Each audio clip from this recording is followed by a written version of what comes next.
Perfect. Okay, welcome everyone. Thank you for joining. This is our April webinar of the Consumer Food Waste webinar series. My name is Sabrina and I'm a research program coordinator for Rutgers Cooperative Extension. As a reminder, this series is part of a USDA grant between Ohio State University and Rutgers. During this series, we've been showcasing the efforts of extension groups, university researchers, and other leaders in the food and sustainability industry who are making significant strides in combating consumer food waste. Today, we are joined by two experts that are empowering consumers to engage in food waste prevention as well as reduction. We have Zach Shaben from Too Good To Go and René Lion from Unilever. Zach will discuss Too Good To Go's mission of dreaming of a world without food waste and the initiatives that they are taking place to work towards that dream. Renee will discuss how Unilever's branded campaigns, such as Hellman's Fridge Night, focuses on promoting consumer behavior change. So as a reminder, the presentation slides as well as a recording will be sent out to your emails later this month. The chat feature as well as the Q&A feature is enabled. So feel free to submit any questions or comments that you have while the presentation is going on, and we will try to get to as many as we can at the end. Okay, I will stop sharing and pass it over to Zach. Thank you so much, Sabrina. Let me just get screen sharing here.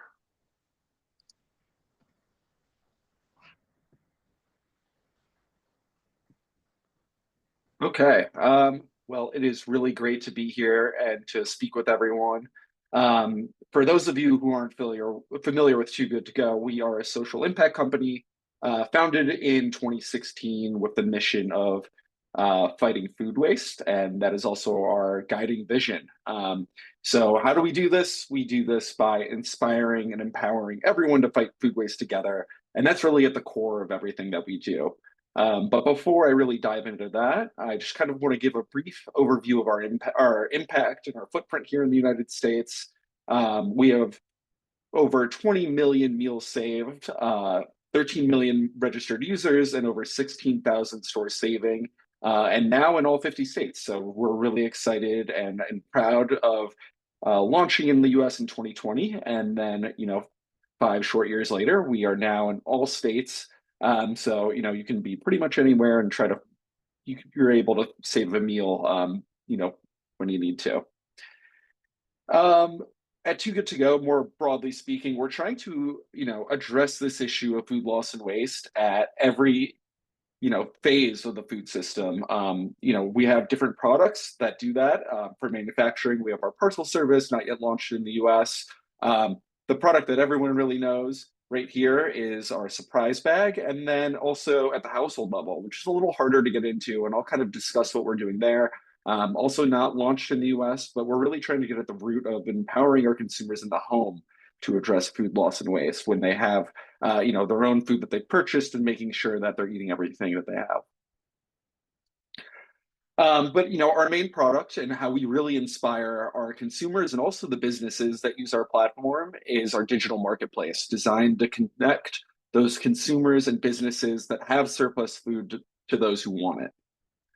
And we do this through our surprise bag. And the surprise bag is our product that is designed to capture whatever surplus food you may end up at the end of the day if you're a business, whether it be a caterer, a hotel, or just a restaurant owner or grocer.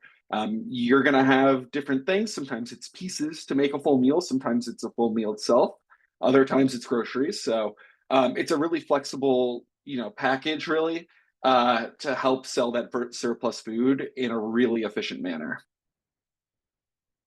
And it's very easy. It takes under an hour for a food business, a retailer, to sign up onto Too Good To Go and get going. You basically, as a user, are looking for a meal, seeing what's available near you. You reserve, you pay, and you go into the store. On the partner side of things, you set the amount of surprise bags you want to have available. You package that food, and then that person comes to your store to pick it up. And this really drives that, empowering everyone to do something. You may be a business owner that, would really love to lower the amount of food loss and waste that they have as a company, as a small business owner or a larger company. But you're not necessarily sure how to, you know, action that into actually reducing your food loss and waste. And that's where we come in with the surprise bag and our digital marketplace. And then as a consumer, you may want to also solve this problem by, making sure that food gets eaten. So, we're really marrying those two concepts together. And as I said before, it's a really flexible, solution that can really apply to pretty much anyone. As long as you have a physical location to go pick up that food, you're able to sell on our digital marketplace. So you can just see here, we've got grocery stores and gas stations. I'm sure many of you who are Too Good To Go users have probably seen Circle K all over our app. They have, thousands of locations across the U.S. Quick service food, bakeries, everything you can really think of. We're able to really have a flexible platform that can allow those people to sell their excess food. And this is just a brief example of what you can get from different Too Good To Go users from around the world. Really, you can see like Paul on the left from the UK. So yeah, all just more examples of what you can really actually rescue from these food businesses. And these surprise bags also give businesses extra revenue. Food businesses are really pillars of the community in which they operate, especially when it comes to smaller towns. So having the ability to support those restaurants is really crucial. We're not saying that you're going to be able to, pay someone's salary for a year probably, but it's additional revenue that you otherwise would have lost as a business owner. And I think that's also another really unique part of our solution is it does empower business owners in a way that is also financially, a smart move. We do really see that most small business owners want to do more, and they usually have the most agency and the ability to quickly implement a solution like this, but they often lack capacity to actually find out what resources are available to them. So really working with different partners locally at the state level, we're trying to build more awareness around the issue of food loss and waste and help those, with the ability to create databases of solutions that should be available to help support those individuals that want to take action. And just for a little bit more granularity on what we, picture as a surprise bag, I mentioned that, 13 million meals saved number, where, we calculate that the average surprise bag is roughly 2.2 pounds of food. And, on the right, you can see here the different amounts of CO2e, land use, and water avoided when you rescue a surprise bag from a retailer. And that's how we're really empowering our users. So it's really cool actually on the Too Good To Go app, you can actually see, what your carbon offset looks like, whether it's in terms of cell phones charged or the water usage or Olympic swimming pools. Our users see those figures and understand the impact that they're making, really helping them, make those decisions when they're trying to figure out, do I really want to, go buy a bunch of snacks or should I get a surprise bag with a bunch of different snack options of food that would otherwise get thrown away? So, we're really trying to empower our users. This is something that we can only tackle when, we have a broad coalition of, partners, whether they include business, nonprofits, and government, to really make action and reduce the impacts of food loss and waste. For changing behavior, we do some work in this area as well, look, smell, taste. Last year, we launched this in Canada. We're not currently bringing this to the US at the moment, but we hope to in the future. And our Look, Smell, Taste initiative really, again, empowers consumers in the home and makes sure businesses are recognized for sustainable practices. So it's our label that gets attached onto food products. You can see right here on the right. And the whole idea is we're trying to encourage our users to, they may see that Best By date. Does that really mean the product's not good or still safe to eat? As many of you know, in the US, at least 80, I believe it's at least 85% of Americans surveyed have said that they have thrown food away due to confusion with date labels or not misunderstanding, whatever else happens in that category. So, that's something that we're trying to address by changing consumer behavior and empowering them to really understand, is the food that I bought, if it's a bag of oatmeal, some instant oatmeal, is it really, not safe because it's 2 weeks past its Best By date?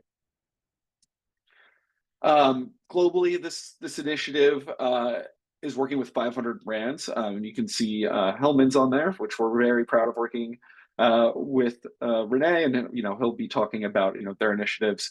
But just wanted to highlight that, and we're really proud of this work. The label itself is trying to be one of our core impact programs that the food that we influence and how we really reduce food loss and waste. And we're really trying to again build our credibility as a leader in the food waste space, and achieve our mission, and also empower people. And how do we do this? We are doing this through this Look, Smell, Taste initiative to educate the consumers and also drive positive impact. And basically, implementing this logo and communicating it around, a very simple, easy to remember phrase can help educate consumers. It can help, achieve our mission. And we also work, with other campaigns globally to, promote consumer education around this, because you can only tackle so much of the problem outside of the home. And we've had some really interesting findings as well from this study that we worked with Kantar to commission. And when the label is seen, we saw that 31% of our users saw the label, and you can see on the left here, bottom left, for message clarity, 72% of those consumers that saw the label, had a somewhat good understanding of what it means, which I don't know about you. In my life, I regularly am frustrated by our date labeling system here in the US, where sometimes you may just see a date and it's very unclear what that means. So that's something that we're really proud of, and obviously it means that we need to do more to grow the number of people that understand using your senses. Is an important way of determining whether food is safe to eat or not. And we've also found that 65% of those users signal that they have some intention of changing their behavior. So, this is that positive message reinforcement that's so important with education. Just because you see something once doesn't mean it's necessarily going to change your behavior. But, we know that from past studies on, people interested in, lowering their energy bills, people often find that when they think other people are doing something, it tends to change that behavior. So that's really what we're trying to tap into here. But this is definitely the most important thing that we think we took away. It's that the consumers, that intend to use their 74% of consumers intend to use their senses more, that we found in the study. And that's something that, is really positive. It means that there's an appetite out there. People don't enjoy throwing food away that's good to eat. And I'll quickly go over this. I'm the public affairs manager. I didn't really introduce myself, so I handle our government relations work and also our ecosystem engagement in the food loss and waste space within food systems. So we're also trying to drive change in different ways. So we are working with Congressman Mike Lawler to introduce for the second year in a row a resolution marking IDAFLOW, the International Day for Food Loss and Waste Awareness.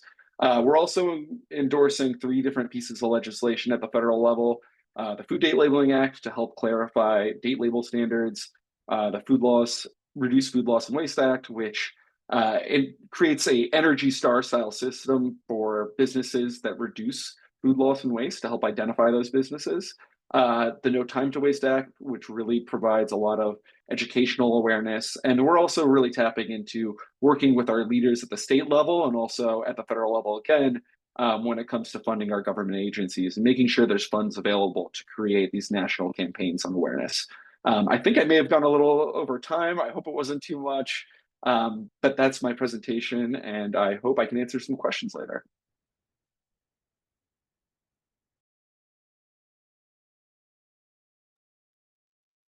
Yeah, thank you, Zach. Thank you for this very interesting presentation. And I'll take it on from here. Let me just switch to the my slides.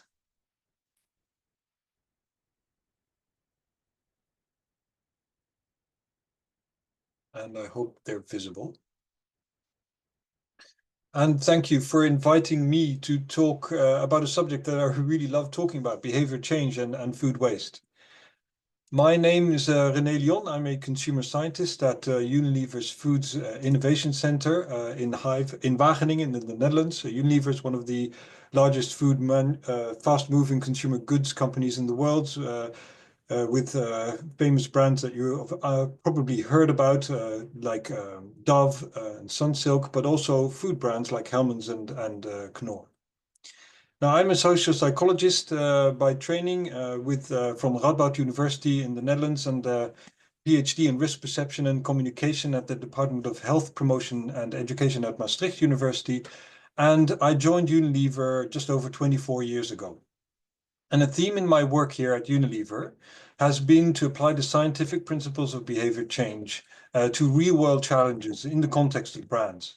So, for example, I was involved in the Follow in My Green Footsteps program that supported the launch of iron-fortified bouillon cubes in Nigeria. And more recently, I was involved in the Hellman's Behavior Change program that addressed food waste called Fridge Night. What I'll do is I'll give you some details about that program, but I'll also want to step back and show you sort of the framework and the model that we used to build the program. And that model is the 5 levers for change, behavior change program model that is a simple and easy to use program framework based on psychological theories of behavior change that we've developed together with an agency called Marketing Mums. It has 5 simple levers. The first is make it understood, clarify why it's important and relevant to change behavior. The second is make it easy, ensure that the behavior fits into people's lives and that they feel able to do it. Make it desirable, or make it socially appealing to do the behavior. Make it rewarding, ensure that there are individual benefits in performing the behavior, and be smart about using both immediate and long-term rewards. And the last lever, make it a habit, the most challenging one as well, which you can do by providing reminders and support to really ingrain the behavior in people's lives. So, right, that sounds relatively simple, I guess, but it's a useful tool, a very useful tool. But of course, when we start applying it, things get a little bit more messy, especially when we talk about food waste, because food waste behavior is really quite complex. It involves multiple behaviors. It's embedded in social and cultural factors and values. Product retail has a role to play. Manufacturers have a role to play. So realizing that we had to focus on something and couldn't change everything all at once, our approach focused on individuals and households.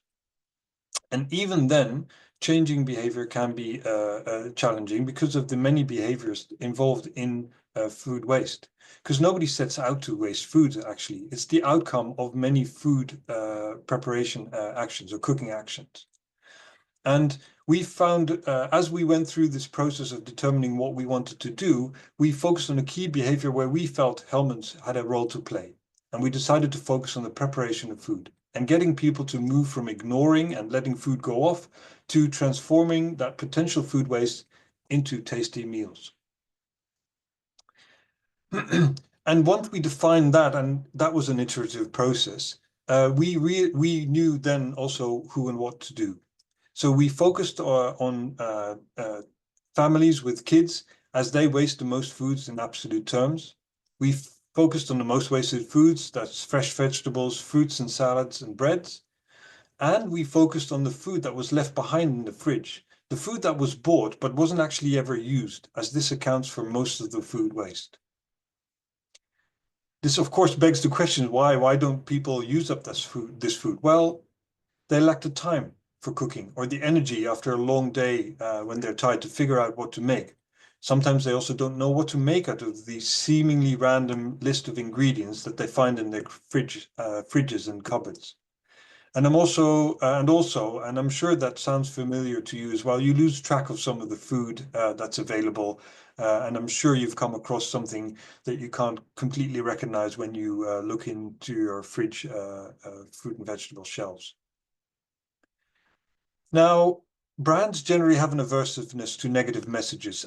So talking about reducing food waste or avoiding food waste and making that the key part of our program was actually a no-go area. And actually, there's something to say for something being more positive and using a motivating message, because people do want to change. As Zach also said earlier, they don't feel good about throwing away food. They do want to do something about it. And in fact, our research showed that they'd rather see themselves as being resourceful as being smart enough to make something out of whatever they have lying around in the fridge and cupboard and turn it into something delicious for themselves and the family. So that we've identified as the key motivator for our program. The thing is, they just need a little help. So we created 2 sets of tools to help them. The first was a simple and easy way to make people smart with the food that they already have. A heuristic, a simple 1, 2, 3 plus 1. You can, because after all, you can always make a nice meal when you have a base ingredient, something like bread or pasta or potatoes.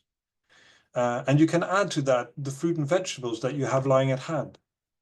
You can add an optional protein, something like chicken or tofu, and of course the magic touch, which can be Hellman's mayonnaise, but it can also be another sauce or seasoning or herbs. And to help people get going, to get them on their way, we created a number of example recipes showcasing this 3+1 approach. We called them flexipes or flexible recipes. And the important point here is that they're not really recipes. They're just a few simple steps that show you how you can throw some food together and make a lovely meal in a matter of minutes. It doesn't require real skills. It doesn't require a lot of time, and it doesn't require special ingredients. And then we put that all together in a program and tested that. And that program is based around the simple idea. 1 day a week, have a day where you use up all the day that you have at hand, collect all the ingredients that are at risk of going off, and make that into a nice meal with our flexible recipes. And in our first study, we also investigated whether making the ingredients more salient, remember, people forget about the food that they have lying around, through clips to hold them together or a small basket that you could collect them in, or a magnet that you could put in front of your fridge and where you could write down the stuff that you wanted to put in your meals, whether that would help. And then we conducted one of the biggest, if not the biggest, controlled behavioral study on food waste. We had 5 conditions. 1 control group in which we simply measured food waste as part of a general food management questionnaire. 1 group where we had an intervention of the use up day and the flexible recipes, so where we gave them the materials that enabled them to make these these meals, these use up meals. And then 3 additional conditions, 1 with the flexible recipes and the clips, 1 with the tracker and 1 with the basket, to show if that had an additional impact on people's food waste behaviors. And it was important for us to understand whether they had an additional impact, because of course there's an on-cost involved in including these. It was a 5-week program. People were randomized across the different groups, and was run towards the end of quarter 4 2020. And of course, we didn't do this alone. We actually did this with a collaboration with expert partners. Marketing Moms, our behavioral strategy agency, was involved. The eWorks, an agency based in Toronto that does behavioral economics and helped us set up the study and do the fieldwork. RAP provided us with additional consultancy. This is a UK organization that has a lot of knowledge on food waste and food waste behaviors. We involved Paul van der Werf, one of the few people who has actually done a food waste intervention study in Canada, in Ontario, Canada, from Western University. And Erika van Herpen, an expert on food waste behaviors based in Wageningen University. And the results were very promising indeed. As you can see here, the intervention program was quite effective, with a 33% reduction in food waste versus baseline. You can also see that the additional salience tools did not have an additional effect. You can also see that simply tracking your food waste, as you can see in the control condition in the top gray line, leads to a reduction in food waste, but the intervention added on top of that effect. Importantly, it was also an enjoyable and simple experience, so it didn't require too much effort. The program was enjoyable and people were likely to recommend it, and the recipes were easy to make.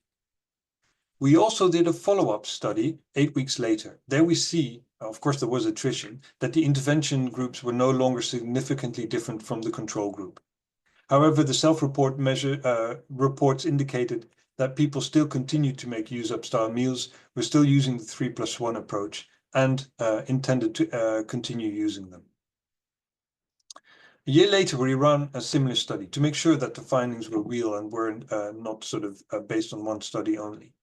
Furthermore, we wanted to investigate whether we could simplify the program a little further. Could we just provide downloadable booklets rather than a hard copy, for example? Could we make the program a little bit shorter, given that in the previous study we had the main drop-off in the first 3 weeks? And we also wanted to explore whether we could do something about those that going back to the baseline. So if we add reminders, could we enhance maintenance of the behaviors? Again, here we found a really nice effect. So 46% reduction in food waste versus baseline on average. As you can see, the intervention groups did not differ. And here the control group also reduced food waste a little bit, but much less so than in Canada.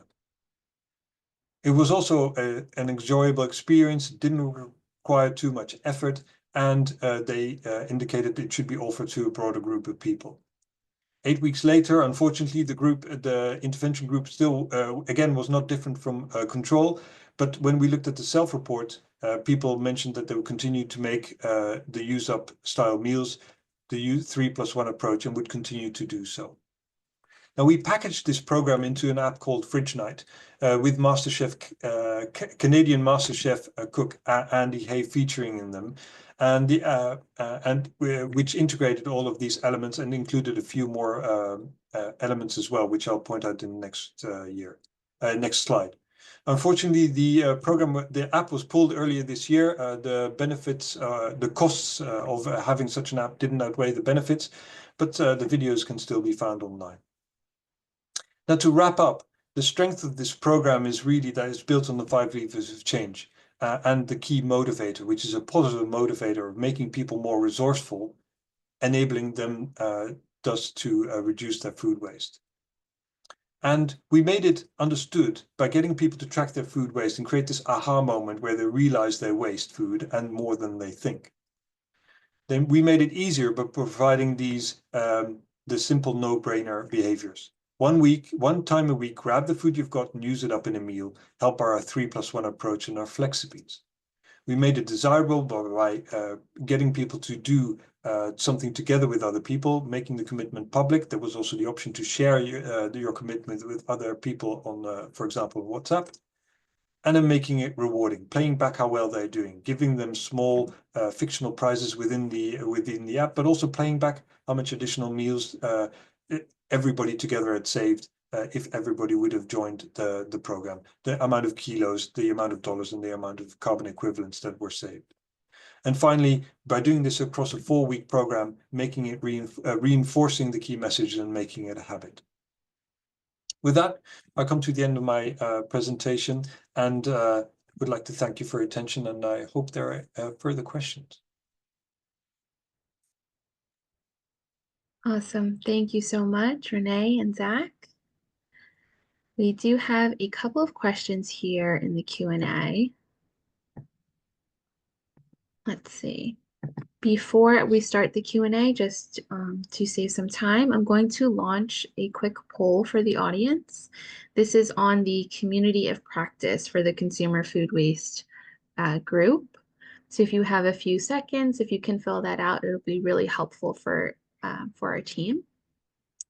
And while that's open, we will go to the Q&A. Okay, so the first question we have here is, do small businesses with cottage license or food trucks qualify? I believe this was referring to Too Good to Go. Yes. So basically, those businesses would be able to, qualify. The caveat being, they need to have a location that people can go pick up the food. So a food truck, it is possible. It might be a little more difficult. They may have to, upload a couple different locations, and then they would activate the ones, when they're there. So if, for instance, I'm a food truck operator and I go to a farmer's market every Sunday, I would have that as a location and I'd make it hidden on other days of the week. But I maybe go to daily a couple different spots for lunch service, maybe 4 different spots for lunch service. I would then, hide and unhide those as I'm there. You just need to have a pickup window so those users that reserve the surprise bags can go pick up that food. So again, the food truck, as long as there is a window, or maybe they go to a central kitchen where they do their prep work at the end of the day, that could be the pickup location as well. Great, thank you. Our next question is, have you ever enrolled nonprofit institutions such as universities as suppliers? Yes, we have. We do have some pilot programs where we're working with university partners. Those in those situations, we not only need to get the university on board, but also typically the food service contractor that they contract out to. So the big ones being Sodexo or Compass Group. So you have to get both parties on board, which can sometimes be difficult. But usually, if there's enough of support from the university, that typically pushes it over the line. And in those situations, we can make those stores available only to university students. So making it like a hidden store for the public. But then, if you're a student on campus, you're able to get those surprise bags. And we also make it in a way that's really low lift for the dining halls, where they just typically leave the dining hall open for a little bit past the normal hours. And then the students that reserve the bag go in and make their own plates. That's awesome. What strategies or types of outreach do you use to engage individuals who aren't aware of the impacts of food waste regarding the surprise bags? We're really focused on, being a credible leader in the space and building our brand. We are a very trusted brand when it comes to food loss and waste reduction. For those individual users, though, it's really making the numbers, understood. When you throw away a surprise bag, for instance, what is the CO2 impact? How much water is being wasted from producing that food, the land use, and really trying to transition those numbers into things that are tangible for consumers. So if you follow us on like Instagram, for instance, or our LinkedIn page, maybe, you'll sometimes see that we try to convert those numbers into things that are more tangible for people. I mentioned on the call, how many cell phones are being charged, or it could be the number of showers. And when you purchase a surprise bag as a user, you do get a notification that says, this is what you were able to avoid. It's a major, major challenge, and it's something that we're really hoping to work with different organizations, whether it's, through Food Waste Prevention Week, or, we were a member of the Zero Food Waste Coalition to try to get more and more people aware of this issue. Great, thank you. And for Renee, what type of uptake did the app receive before it was taken down? Yeah, I don't know the exact numbers, unfortunately, Brian. But I do know that I think the uptake was a little bit less than they'd hoped for, and I think it is, of course, difficult for an app in the app area to be downloaded a lot. So I think that was a little bit challenging. Yeah. Thank you. And could you see this idea being applied in a more structured situation like a college campus or off-campus housing for Renee? Yeah, absolutely. I don't think there. I mean, the program that we developed was sort of focusing on families a little bit more, but I think that it should be very easy to make it appropriate and applicable to different groups. For example, student houses, for example. That shouldn't be a problem at all. It's just a little bit of way of how you phrase it. But the principles, the flexible recipes themselves, the use up day should be easily applicable in other situations. So yes, absolutely. So, and are the flexible recipes available to anyone? Are they somewhere online that we can access? Yeah, that's a very good question. Actually, looking at it, I can't find them on the US website anymore, but the Hellman's UK website still has them available. We should be able to access that from the UK website. I'll look into it and hopefully send it out. Yeah, I'll do that as well. Yeah. Yeah, thank you. Okay, let's see. We have about 10 more minutes. I'm glad we have time for questions. For Zach, how do you manage food safety concerns? Yeah, so I mean, really, this is nothing different for the business owner as if they were selling the food, normally. Too Good to Go, we don't take control of the item. So our business partners need to continue to follow state and local laws when it comes to food safety. They are in possession of the food. We act as just a platform where they're able to list that. Think of like an eBay or an Amazon digital commerce platform. So, we encourage our users to continue to do what they're already doing to make sure that they're providing food that is safety to their customers. Great. And do you also partner with local food pantries to pick up surprise bags if they're not sold through the platform?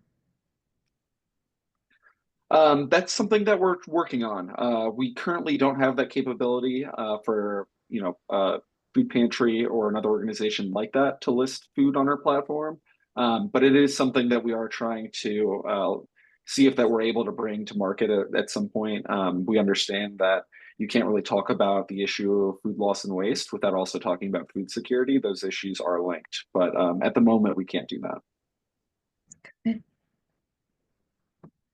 Great. Okay, what presumptions do you make about avoidable versus unavoidable food waste?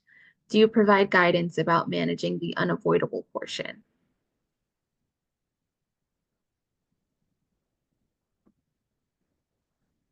Who's that to?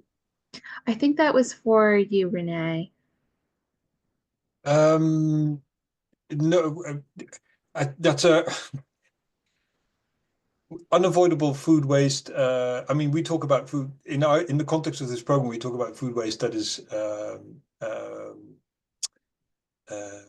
avoidable, right? So it's not about food waste like rinds and bones and stuff like that. That's not part of the program. Obviously, you wouldn't eat them. So we purely focus on those ingredients that you can consume.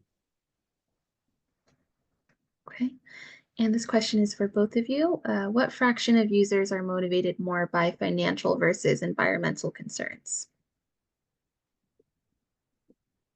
I don't have data on that. I think everything is motivating. I think the key motivator isn't either of them. Yeah. Mm. I'm gonna not get this number exactly right, so please take it with a grain of salt. But if I recall correctly, we did a study on this or trying to look at this question, and I think we found that roughly like 25% of our users, and maybe it was slightly higher, were looking at using Too Good to Go purely for environmental reasons. And it was a very similar number also for those who are looking for a more affordable meal. I think that was closer to like 35%. So we do see it's a pretty good mix. But at the same time, when you brand something as, an environmental solution, you're able to also bring in more people who may be looking at food insecurity specifically. So, I think focusing on, the environmental aspect is a destigmatizing way to increase food access as well. So, while not, the primary, solution for Too Good to Go, it's an additional benefit that we can provide. Thank you.